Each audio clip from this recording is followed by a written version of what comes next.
Hello friends, welcome to cooking zone. ಈ ದಿನ ನಮಗೆ ರುಚಿಕರವಾದ ಕಾಂಡಿಮೆಂಟಲ್ ಸ್ಟೈಲ್ನ ಹಿದಕವರೆ ಬೇಳೆಯ ಸ್ನ್ಯಾಕ್ ಮಾಡೋದನ್ನು ತೋರಿಸ್ಕೊಡ್ತೀನಿ. ಈ ಸ್ನ್ಯಾಕು ಗರಿಗರಿಯಾಗಿ ತಿನ್ನೋದಕ್ಕೆ ಬಹಳ ರುಚಿಯಾಗಿರುತ್ತೆ. ಈವ್ನಿಂಗ್ ಟೈಮ್ನಲ್ಲಿ ನೀವು ಕಾಫಿ ಟೀ ಜೊತೆ ಇದನ್ನು ಮಾಡಿಕೊಂಡು ತಿನ್ನಬಹುದು. ಕಾಂಡಿಮೆಂಟ್ ಸ್ಟೈಲ್ನ ಇದಕ್ಕಿದ ಅವರೆ ಬೇಳೆ ಸ್ನ್ಯಾಕ್ ಮಾಡೋದಕ್ಕೆ ಬೇಕಾಗಿರುವಂಥ ಸಾಮಗ್ರಿಗಳು: ಮೊದಲಿಗೆ ಇದಕ್ಕಿದ ಅವರೆ ಬೇಳೆ, ಕರಿಬೇವಿನ ಸೊಪ್ಪು, ಅಚ್ಚ ಖಾರದ ಪುಡಿ, ಕಡಲೆ ಬೀಜ, ರಿಫೈನ್ಡ್ ಆಯಿಲು, ಉಪ್ಪು, ಇಂಗು, ಕಡಲೆಪಪ್ಪು. ಅವರೆಕಾಳನ್ನ ನಾವು ನೀರಿನಲ್ಲಿ ನೆನೆಸಿ ಸಿಪ್ಪೆಯನ್ನ ತೆಗೆದ್ಬಿಟ್ಟು ಅದನ್ನ ತೇವವನ್ನ ಸ್ವಲ್ಪ ಒಂದು ಬಟ್ಟೆ ಮೇಲೆ ಹರಿಬಿಟ್ರೆ ತೇವೆ ಎಲ್ಲ ಹೋಗಿರುತ್ತೆ. ನಂತರ ನಾವು ಅದನ್ನ ಡೀಪ್ ಫ್ರೈ ಮಾಡ್ಕೊಳ್ಳೋದಕ್ಕೆ ಬಳಸ್ಕೋಬಹುದು. ಮಾಡುವ ವಿಧಾನ: ಮೊದಲಿಗೆ ಬಾಣಲೆನ ಸ್ಟವ್ ಮೇಲೆ ಇಟ್ಟು ಆನ್ ಮಾಡಿಕೊಂಡು ರಿಫೈಂಡ್ ಆಯಿಲ್ನ ಬಿಸಿ ಮಾಡಲಿಕ್ಕೆ ಇಟ್ಕೊಳ್ಳೋಣ. ಎಣ್ಣೆ ಬಿಸಿಯಾಗಿದೆ. ಈಗ ನಾವು ಮೊದಲಿಗೆ ಕಡಲೆ ಬೀಜವನ್ನ ಫ್ರೈ ಮಾಡ್ಕೊಳ್ಳೋಣ.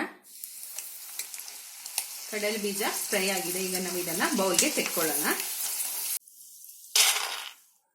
ಈಗ ನಾವು ಅವರೆ ಬೇಳೆಯನ್ನ ಅದೇ ರೀತಿ ಡೀಪ್ ಫ್ರೈ ಮಾಡ್ಕೊಳ್ಳೋಣ.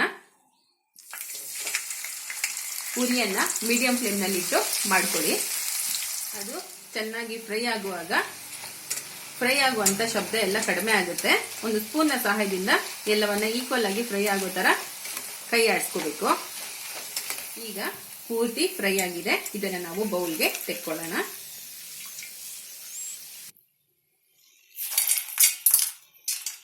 ಈಗ ಮತ್ತೊಮ್ಮೆ ಅದೇ ರೀತಿ ನಾವು ಅವರೆ ಬೇಳೆಯನ್ನ ಡೀಪ್ ಫ್ರೈ ಮಾಡ್ಕೊಳ್ಳೋಕೆ ಇಟ್ಕೊಳ್ಳೋಣ. ಇದೇ ರೀತಿ ಮಿಕ್ಕ ಎಲ್ಲ ಅವರೆ ಬೇಳೆಯನ್ನ ಕೂಡ ಇದೇ ರೀತಿ ನಾವು ಫ್ರೈ ಮಾಡ್ಕೊಳ್ಳೋಣ.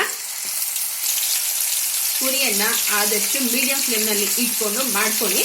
ಮಧ್ಯೆ ಮಧ್ಯೆ ಸ್ವಲ್ಪ ನೀವು ಈ ತರ ಸ್ಪೂನ್ ಇಂದ ಕೈ ಆಡಿಸ್ತಾ ಇದ್ರೆ ಅದು ಎಲ್ಲ ಈಕ್ವಲ್ ಆಗಿ ಫ್ರೈ ಆಗುತ್ತೆ.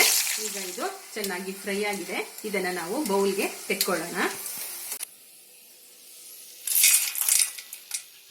ನೀವು ಈ ರೀತಿ ಮಾಡ್ಕೊಳ್ಳೋವಾಗ್ಲೇ ಬಿಸಿ ಇರುವಾಗ ಕಡಲೆ ಪಪ್ಪನ್ನ ಮೇಲ್ಗಡೆ ಹೀಗೆ ಸ್ವಲ್ಪ ಸ್ವಲ್ಪ ಉದುರಿಸ್ಕೊಳ್ಳಿ. ಹಾಗೆ ಅಚ್ಚ ಖಾರದ ಪುಡಿಯನ್ನ ರುಚಿಗೆ ತಕ್ಕಷ್ಟು ಮೇಲ್ಗಡೆ ಸ್ಪ್ರಿಂಕಲ್ ಮಾಡ್ಕೊಂಡ್ಬಿಡಿ. ಅವಾಗ ಚೆನ್ನಾಗಿ ಉಪ್ಪು ಖಾರ ಅದಕ್ಕೆ ಹಿಡ್ಕೊಳ್ಳುತ್ತೆ. ರುಚಿಗೆ ತಕ್ಕಷ್ಟು ಉಪ್ಪನ್ನ ಕೂಡ ಹಾಕೊಳ್ಳಿ. ಇದೇ ರೀತಿನಲ್ಲಿ ನಾವು ಮಿಕ್ಕ ಅವರೆ ಬೇಳೆಯನ್ನ ಕೂಡ ಫ್ರೈ ಮಾಡ್ಕೊಂಡು ಮೇಲ್ಗಡೆ ಈ ರೀತಿ ಉಪ್ಪು ಖಾರ ಮತ್ತೆ ಕಡಲೆ ಪಪ್ಪನ್ನ ಹಾಕೊಂಡು ಸರಿ ಮಾಡ್ಕೊಳ್ಳೋಣ.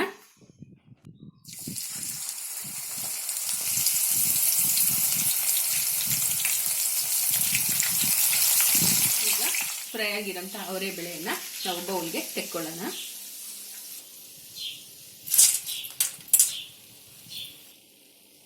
ಮೇಲೆ ಕಡಲೆ ಪಪ್ಪನ್ನ ಹಾಕೊಳ್ಳೋಣ.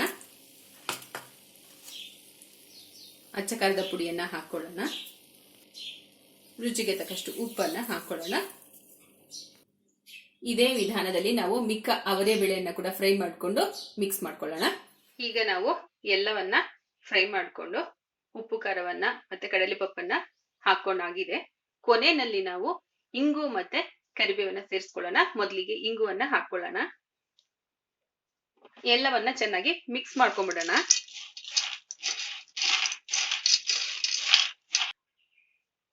ಎಲ್ಲವನ್ನ ಚೆನ್ನಾಗಿ ಟಾಸ್ ಮಾಡ್ಕೊಂಡ್ಬಿಡೋಣ. ಕೊನೆಯಲ್ಲಿ ನಾವು ಕರಿಬೇವಿನ ಸೊಪ್ಪನ್ನ ಫ್ರೈ ಮಾಡಿರೋ ಕರಿಬೇವಿನ ಸೊಪ್ಪನ್ನ ಸೇರಿಸ್ಕೊಳ್ಳೋಣ. ನೀವು ಇದಕ್ಕೆ ಬೇಕಿದ್ರೆ ಗೋಡಂಬಿಯನ್ನ ಕೂಡ ಫ್ರೈ ಮಾಡಿ ಸೇರಿಸ್ಕೋಬಹುದು. ಇನ್ನು ರುಚಿ ಬಹಳ ಚೆನ್ನಾಗಿರುತ್ತೆ. ನಾನು ಈಗ ಗೋಡಂಬಿಯನ್ನ ಹಾಕೊಂಡಿಲ್ಲ, ನೀವು ಬೇಕಿದ್ರೆ ಸೇರಿಸ್ಕೊಳ್ಳಿ. ಈಗ ರುಚಿಕರವಾದ ಕಾಂಡಿಮೆಂಟ್ ಸ್ಟೈಲ್ನ ಹಿದಕವರೆ ಬೇಳೆಯ ಸ್ನ್ಯಾಕ್ ರೆಡಿ ಆಗಿದೆ. ಇದು ತುಂಬಾ ರುಚಿಯಾಗಿರುತ್ತೆ. ಈ ಸ್ನ್ಯಾಕ್ ಅನ್ನ ನೀವು ಈವ್ನಿಂಗ್ ಟೈಮ್ ಅಲ್ಲಿ ಬೇಕಾದ್ರೂ ಕೂಡ ಮಾಡ್ಕೋಬಹುದು. ಕಾಫಿ ಟೀ ಜೊತೆ ಬಹಳ ರುಚಿಯಾಗಿರುತ್ತೆ. ಒಮ್ಮೆನಾದ್ರೂ ಟ್ರೈ ಮಾಡಿ. ನಿಮಗೆ ಈ ರೆಸಿಪಿ ಇಷ್ಟ ಆಗಿದ್ರೆ ನಮ್ಮ ಚಾನೆಲ್ನ ಲೈಕ್ ಮಾಡಿ, ಶೇರ್ ಮಾಡಿ, ಸಬ್ಸ್ಕ್ರೈಬ್ ಮಾಡ್ಕೊಳ್ಳಿ. ಹಾಗೆ ಕಾಮೆಂಟ್ ಕೂಡ ಮಾಡಿ. ಹೊಸ ರೆಸಿಪಿಗಳಿಗೋಸ್ಕರ ನೋಟಿಫಿಕೇಶನ್ ಬೆಲ್ ಅನ್ನ ಪ್ರೆಸ್ ಮಾಡಿ. Thank you for watching.